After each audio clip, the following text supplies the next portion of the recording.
अकबर और बीरबल की 4 लेटेस्ट कहानी। पहला, जेल और कैदी। एक दिन अकबर बहुत खुश था। उन्होंने जेल में कैद सभी कैदियों को रिहा करने का आदेश दे दिया। जेल से सारे कैदी आजाद कर दिए गए। उन कैदियों में एक बूढ़ा कैदी भी था। अकबर ने पूछा, तुम बड़े बुजुर्ग लग रहे हो, कब से कैद हो? बूढ़े ने जवाब दिया, हुजूर मैं आपके पिता के समय से कैद हूँ।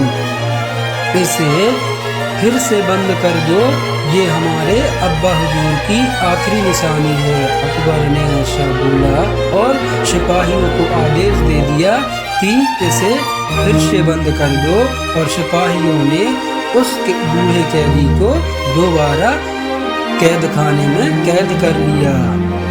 दूसरा, कौन सी ऋतु सबसे अच्छी? एक बार बादशाह ने भरी सभा में पूछा, गर्मी, बरसात, सर्दी, हेमंत, शिशिर और बसंत, इन 6 ऋतुओं में से सबसे अच्छी ऋतु कौन सी है? सभी दरबारियों ने अपनी अपनी अभिरुचि के अनुसार किसी ने कुछ और किसी ने कुछ बतलाया, लेकिन दरबारियों की बात सुनकर बादशाह को मजा नहीं आया। फिर उन्होंने बीरबल से पूछा। बीरबल ने तुरंत ही जवाब दिया, पेट भरे की अच्छी ऋतु होती है हुजूर। बादशाह ने कहा, क्या मतलब? भूखों के लिए कुछ भी ठीक नहीं, सभी ऋतुएं उनके लिए कष्टदायी होती है, लेकिन जिनका पेट भरा हुआ होता है उनके लिए सभी ऋतुएं अच्छी होती है। बादशाह बीरबल की इस बात को सुनकर बड़े खुश हो गए। पूर्णिमा का चांद। बीरबल फारस देश के राजा के निमंत्रण पर था। उनके सम्मान दावत का आयोजन किया गया था और उनके उपहार दिए गए थे। घर जाने की पूर्व संध्या पर एक अमीर ने पूछा कि वह कैसे अपने राजा की फारस के राजा से तुलना करेंगे।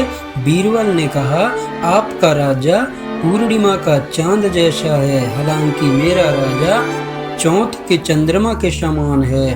फारसी बहुत खुश थे, लेकिन जब बीरबल घर गए तो उन्होंने पाया कि सम्राट अकबर बहुत गुस्से में था। अकबर ने गुस्से में कहा, तुम अपने खुद के राजा को कैसे कमजोर बता सकते हो? तुम एक गद्दार हो। बीरबल ने कहा, नहीं महामहिम, नहीं महाराज, मैंने आपको कमजोर नहीं किया।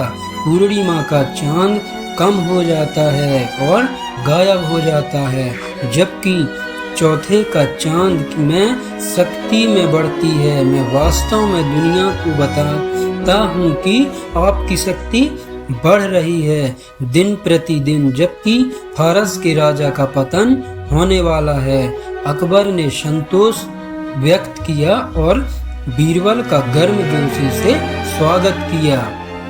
चौथा, चित्रकार की व्यथा। शहंशाह अकबर एक बहुत गुस्सैल शहंशाह थे। उन्हें बहुत जल्दी गुस्सा आ जाया करता था। कभी कभी तो गुस्से में आकर छोटी सी गलती पर भी वो लोगों को बड़ी सजा दे दिया करते थे। लेकिन राजा बीरबल ये बात अच्छी तरह से जानते थे कि शहंशाह के गुस्से पर काबू कैसे पाना है।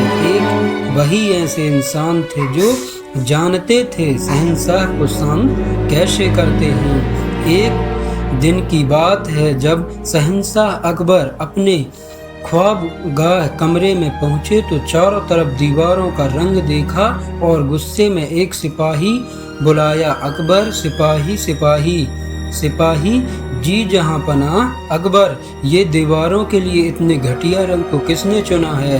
सिपाही, वो जहां पनाह। अकबर, वो क्या कर रहे हो? सिपाही, वो आपने जहां पनाह। अकबर, क्या तुम्हारी इतनी हिम्मत, तुम हमसे इस तरह बात करो? आओ इस रंगरेज को जाओ उस रंगरेज को बुला कर लाओ जिसने दीवारें रंगी है। सिपाही, जी जहां पनाह। फिर थोड़ी ही देर में वह सिपाही उस रंगरेज को अकबर के ख्वाबगाह में लेकर आता है। रंगरेज आदाब जहां पना।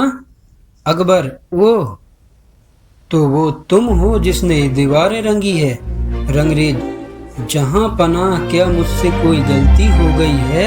मैं उसे अभी सुधार दूंगा। अकबर तुमसे गलती नहीं, बिल्कुल नहीं, हम तो पागल हो गए हैं। तुम्हारी ख्वाबगाह का रंग इतनी जल्दी कैसे बदल सकते हो? रंगरेज जहां पना, आप चिंता मत करिए, मैं सारी रात काम करके आपकी ख्वाबगाह का रंग बदल दूंगा।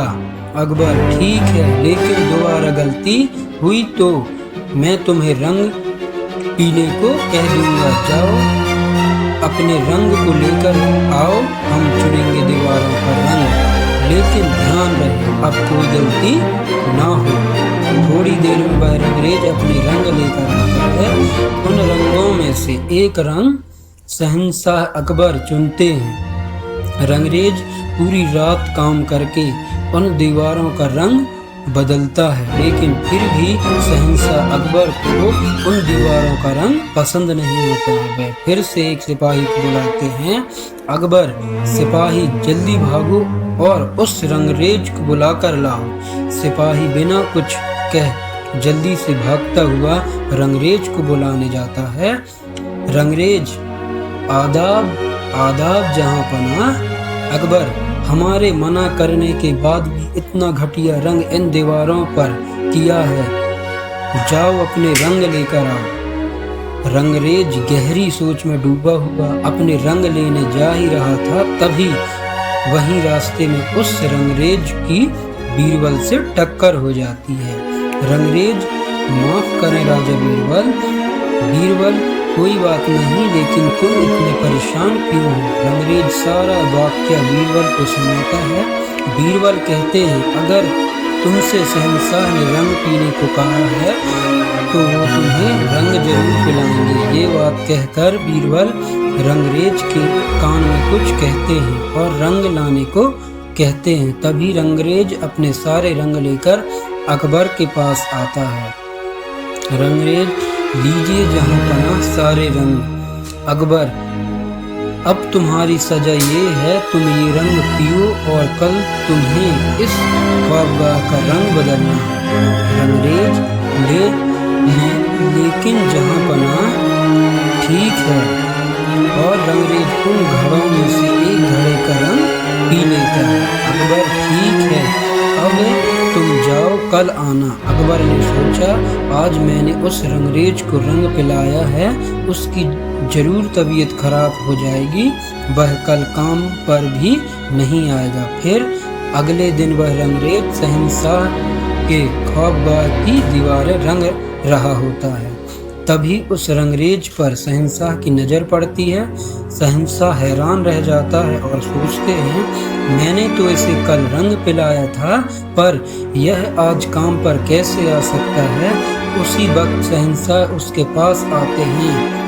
अकबर अभी तक तुमने दीवारों तक का रंग नहीं उतारा है, बाकी काम कब होगा?